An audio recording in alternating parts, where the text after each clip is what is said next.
Good morning and welcome to Pack Paint Plus Philippines VX, the country's first virtual event for the packaging, printing, and plastics industries. Before we proceed, let us be reminded of the following house rules. There will be a Q&A portion at the end of the presentation. You may ask your questions using the chat box and send your questions to all panelists. It's possible that not all questions will be answered live, but we will email the list of questions and answers to all attendees after the webinar. To start the program, let us have for the welcome remarks the Secretary and Trustee of the Philippine Center for Print Excellence Foundation Incorporated. Ladies and gentlemen, a warm round of applause please for Mr. Jobet Calacyan.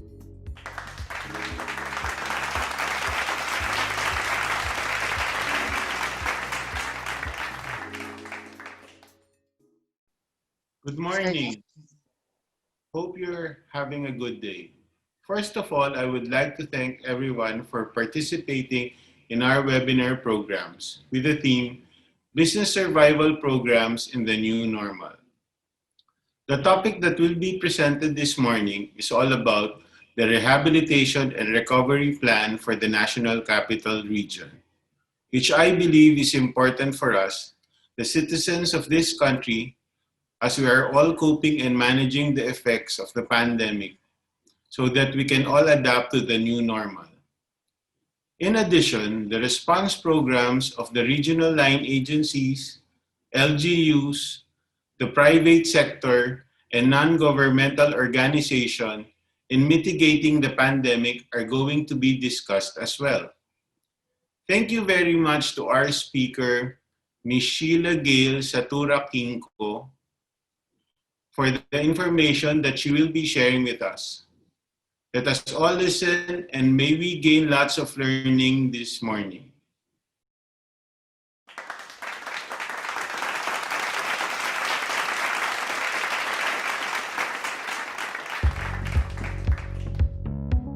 Thank you very much, Mr. Jobet Calacyan.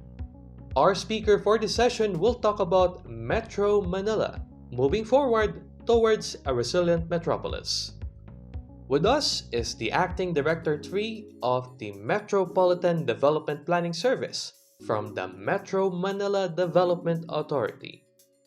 Let us welcome to the virtual stage Ms. Sheila Gail Satura Kinko.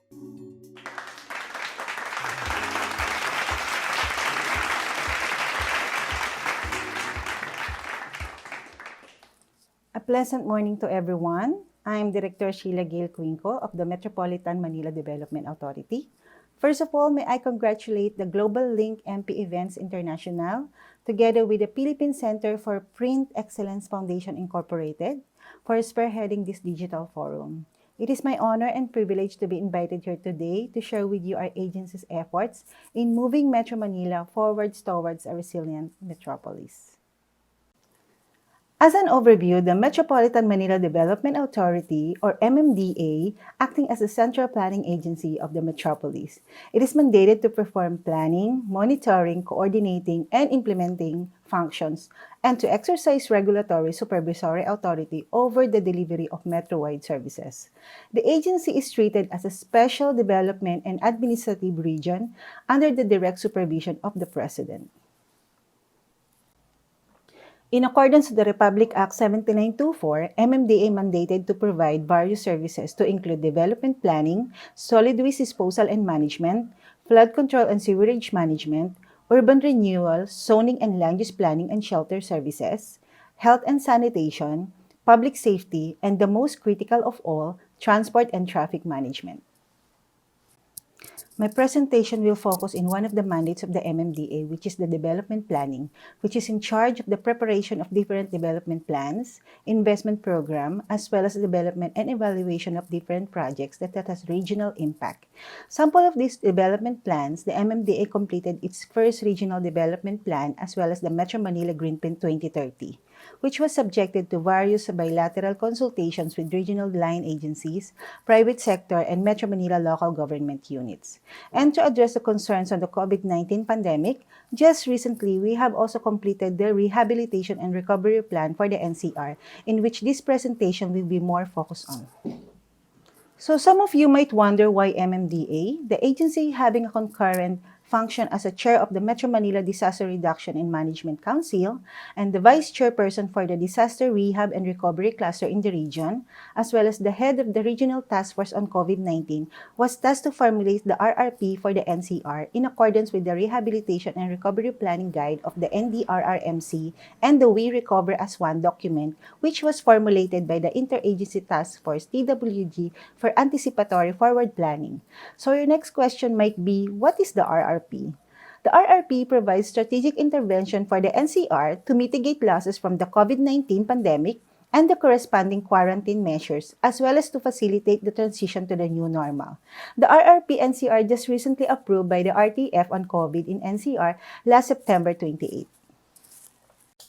So now let's proceed to the process on formulating the RRP. Initially, the RRP Secretariat had a desktop assessment which was started last April. By that time, we requested all stakeholders of their response programs on COVID-19, and from those data, the information submitted to us, we started our desktop assessment. A series of virtual sectoral consultation meetings were conducted during the crafting of the strategic framework in identifying the goals, objectives, and strategies per sector of the plan. Validation workshops with stakeholders were also conducted to further improve and refine each section of the plan and to ensure that cross-cutting concerns are adequately covered among sectoral areas. Further to the consultation meetings and validation workshops conducted, the Technical Secretariat requested the stakeholders for their inputs or concurrence on the draft RRP through the issuance of a certificate of concurrence signed by the heads of the offices and Metro Manila local chief executives. So the RRP contains the following elements. It contains the strategic framework, which is based on the NDRRMC planning guide, the institutional arrangement and planning process, as well as the scope and limitations. It also contains the situation of the region before the pandemic phase. And during the pandemic phase, the plan also accounted all the effects of the COVID-19 in NCR since the start of the ECQ until the NCR has been placed to GCQ. The RRP NCR also contains response programs of national government agencies, regional line agencies, 17 local government units in Metro Manila, private sector, and non-government organizations. Each sector has corresponding goal statements, objectives, strategies to mitigate the losses and to the transition to the new normal. The sector plan also contains the priority programs and projects of the concerned stakeholders, and these programs and projects has a corresponding budgetary requirements and timeline, which will form part of the investment program. We also identify some anticipated implementation and policy issues as well as its recommended solutions. During the implementation period of the priority programs and project, which is between 2020 to 2022, the effectiveness and efficiency of the identified strategies in realizing the chapter objectives will be monitored and evaluated for every sector of the plan by closely coordinating with the concerned agencies to provide regular reporting and submission of accomplishment reports using a monitoring and reporting form. And lastly, as part of the communication plan, MMDA in close coordination with the Philippine Information Agency will conduct a massive information dissemination campaign on the RRP. So just like what I said earlier, form part of the RRP is the formulation of the strategic framework. The framework of the RRP NCR is anchored on the country's long-term goal based on the NDRRMF framework. To attain the medium-term outcome for the region, which is to restore socio-economic condition with higher resilience to health emergencies, sectoral goals and strategies were also identified. These strategies were further classified into two. One is the response strategies to mitigate losses due to COVID-19 crisis, and the other one are strategies on the recovery and rehabilitation to facilitate transition to the new normal. The plan also features an assessment of the estimated damages and losses in the region's economy due to the pandemic, based on the official reports from concerned government agencies and local government units during the planning activities conducted by the MMDA Planning Office, which serve as the RRP NCR Technical Secretariat. An example of which is on Macroeconomy, initial impact amounting to 589.25 billion in NCR, representing 7.89% of its 2020 gross regional domestic product given the scenario of a 45-day lockdown period in Luzon. Regarding the employment, unemployment rate in NCR in April 2020 has reached 12.3%, which translates to 664,920 unemployed persons. For tourism, the estimated foregone revenue for the tourism sector in NCR is amounted to 5.44 billion pesos and may also result in the reduction of employment by about 33,800 to 56,600. And on the health and nutrition sector, the rise in COVID-19 cases in the region creates a directly proportional demand and puts stress on the regional health capacity in terms of health facilities and manpower. For the peace and security, there is a decrease in the incidence of 8 focused major crimes, decreased by 60% in 2019. However, during the same period, there is an evidence increase of domestic violent cases. For the social sector, the community quarantine measures also led to the closure or stoppage of private and public schools in order to suspend face-to-face contact with the vulnerable population. Based on the data on DepEd, for NCR, a total of 97 private schools closed or not open for school year 2020 to 2021, and 869 teachers were displaced. For the environment, air pollution levels and daily carbon emission are expected to rebound as community quarantine are eased up and as changes are seen in the energy demand and consumption of the transportation sector, industries, and at the household. The volume of the solid waste generated, particularly medical and other hazardous waste from healthcare facilities and household, is also expected to increase. For the infrastructure and transportation, there was interrupted delivery of commodities and other resources through freight and importation and exportation deliveries, as well as limited ridership capacity of public transportation due to additional safety guidelines. The ECQ affected about 500,000 jeepney drivers and 200 small-time operators. Despite the gradual easing of restriction in the construction industry, to resume operations of listed public and private projects, resumption of construction of various infra projects. On governance, revenue generation of LGUs is affected given that the most business establishments shall remain closed or non-operational at varying degrees during the community quarantine. LGUs are compelled to realign programs and projects in order to deliver basic goods and services. Response programs of national government agencies, regional line agencies, 17 local government units in Metro Manila, private sector, and non-government organizations, which provided basic subsistence needs of the affected population and to help restore essential public activities and facilities amid the COVID-19 crisis, were enumerated and discussed in the RRP-NCR. These response programs were classified into financial assistance, in-kind assistance, which include food and non-food pack distribution, transportation assistance, and assistance to repatriated overseas Filipino, locally stranded individuals, affected business industries, workers in the formal and informal sector, as well as the general public. Once the ECQ or now GCQ is lifted, we will need to find ways to resume social and economic activities while sustaining efforts to limit the spread of the virus. With this, it is essential to characterize the new normal and identify appropriate government intervention and policies that will facilitate transition into the new normal. The Secretariat adopts the new normal based on the We Recover as One report. This section discusses how various sectors can overcome the restriction brought about by the pandemic and how they can resume or adapt their respective social and economic activities. Discussion is organized into 7 identified sectors, namely economic, social, health and nutrition, peace and security, environment, infrastructure and transportation, and governance. On manufacturing, a sample of this new normal, there will be an increased demand for production of essential goods like food, medicine, and medical supplies, and other essential goods. And for the education sector, the need to reconfigure the education mode of delivery, such as the adoption of flexible and blended learning. For health sector, sample of the new normal would be an increase in the demand for mental health care, as well as for the health service and health workers. For the environment, there will be more hazardous and infectious waste to be generated. And for the governance, there will be a demand for the national and regional line agencies as well as the local government units to use electronic system instead of the over-the-counter transaction and payment for frontline services.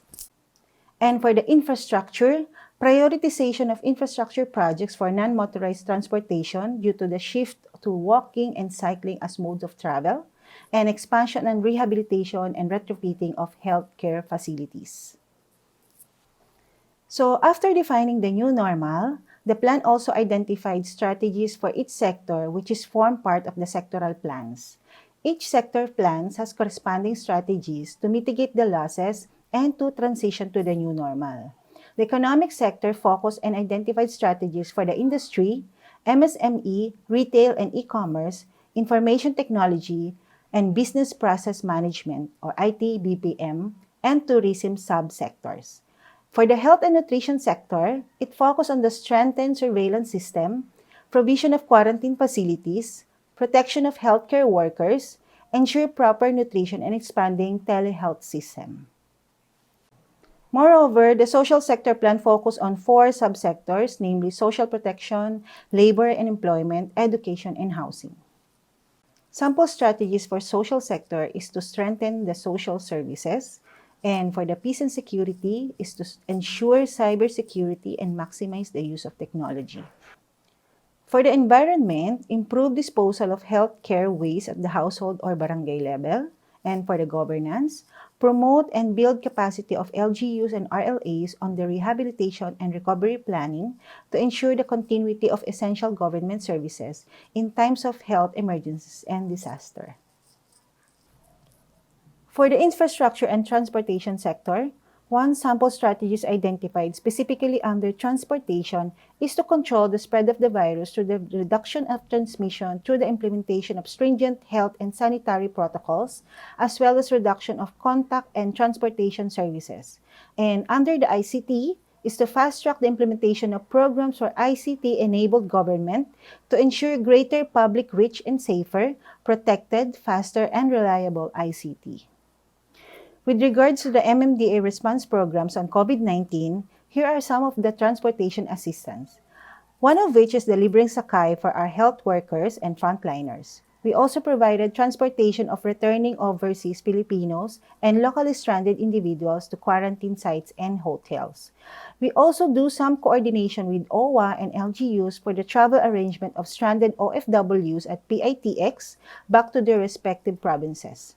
We also provide assistance to commuters in MRT, point-to-point bus augmentation system, and also provided transportation for Metro Manila LGUs to the following testing centers, such as Philippine Arena, Mall of Asia, Palacio de Maynila, Enduran, and Nabotas.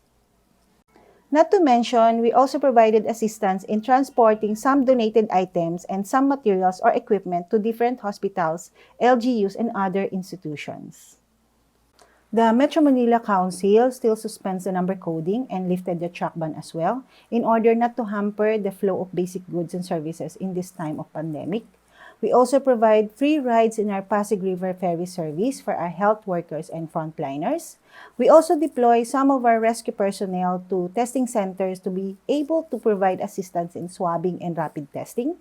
And the agency even provide facility to house the DOH COVID-19 Command Center, which will facilitate a comprehensive and coordinated response to the pandemic by ensuring effective and efficient health facility referral in Metro Manila. The MMDA, despite its limitations on budget and jurisdiction, is doing its best to deliver the required services in times of dire needs. However, a lot of improvements need to be done, and our realization is that MMDA cannot do it alone.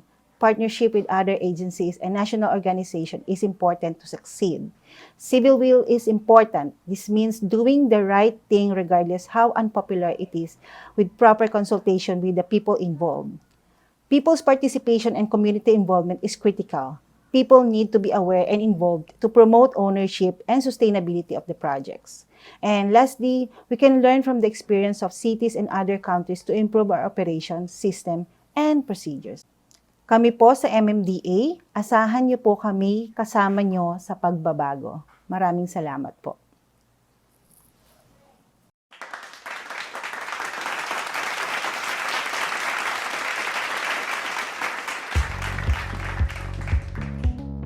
Thank you very much, Ms. Sheila Gail Satura Kinko.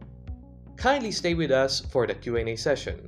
But before we proceed, here again are the house rules. There will be a Q&A portion at the end of the presentation. You may ask your questions using the chat box and send your questions to all panelists. It's possible that not all questions will be answered live, but we will email the list of questions and answers to all attendees after the webinar. We will now proceed with the Q&A session. Here's a question, Ms. Sheila. What kinds of rule will be applied on various modes of transportation when we go to MGCQ, since more people will start to move around to do business, like MRT, LRT, bus, PUV, tricycle? Yes. For now, there's still no rules for now. As of now, there's still no rules starting based on the Metro Manila Council. There's still no, but still, I think proper, segregation. That's it, and there should be a sanitation of at least a sanitation of the facilities or the transportation. I think that still will be implemented.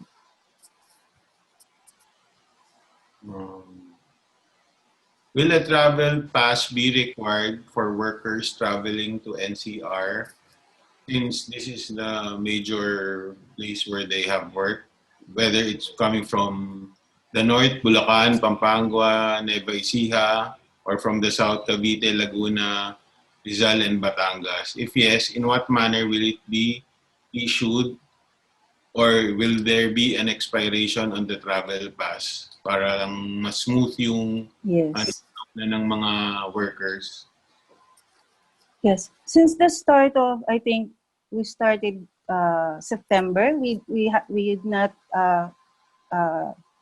demanding for a travel pass anymore. Okay. But I think it is your agencies or your company who will be requiring your test, at least if you're going if you're coming from the province and then going back to work here in Manila.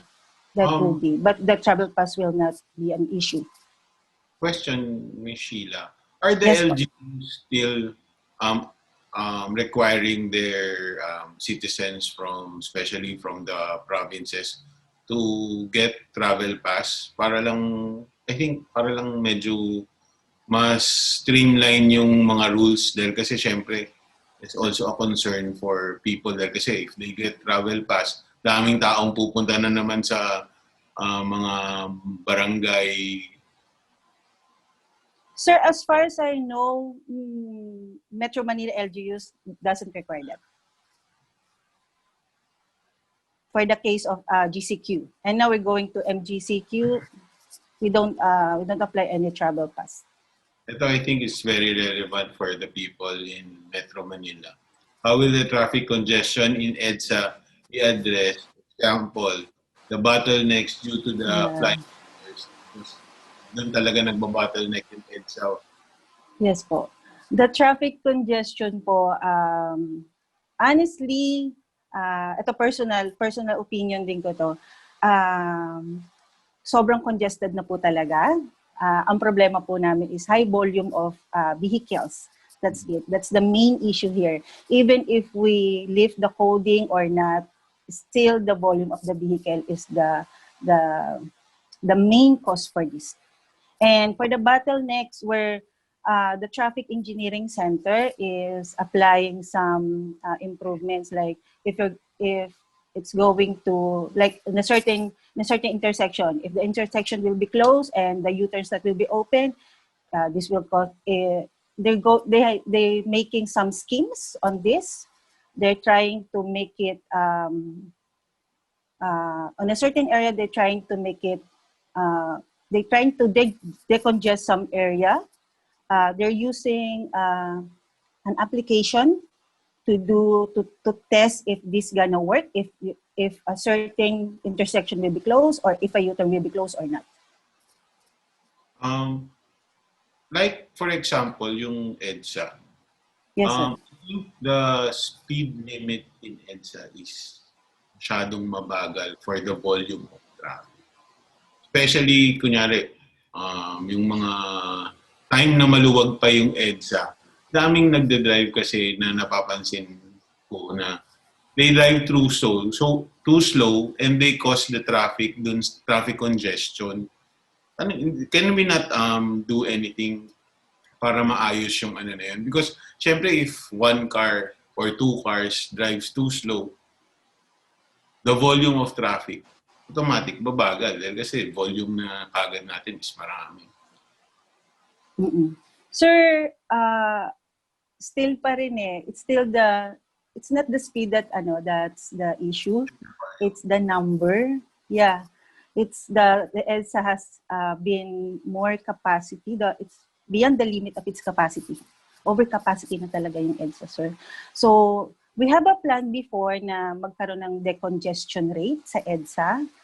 I mean, like a congestion pricing, pero hindi siya na-approve eh. So, hopefully, siguro in the future, sana ma-implement din yun dito. Then, ma-approve siya ng Metro Manila Council. So, hindi naman kasi tayo pwede magbawas ng sasakyan. So I think for me that's the easiest solution eh. Like Pero, sa abroad we have that na, di ba? Pero I'm happy with the bus na nilagay nyo na siya dun sa center. Thank you for that. Sila cause ng traffic. Yun, kasi isang lane yung nawala. Yeah. Pero then kasi when they pick up passengers, di ba, kahit saan. Ngayon, discipline sila, doon lang talaga sila. Then kung may improve din talaga yung mass transport, lahat naman lahat will not going to use their private car anymore. They will going to use the mass transport and then maliless na yung vehicle sa EDSA. Last question, Miss Sheila. Have the MMDA and different government agency learned to share vital information in a timely manner?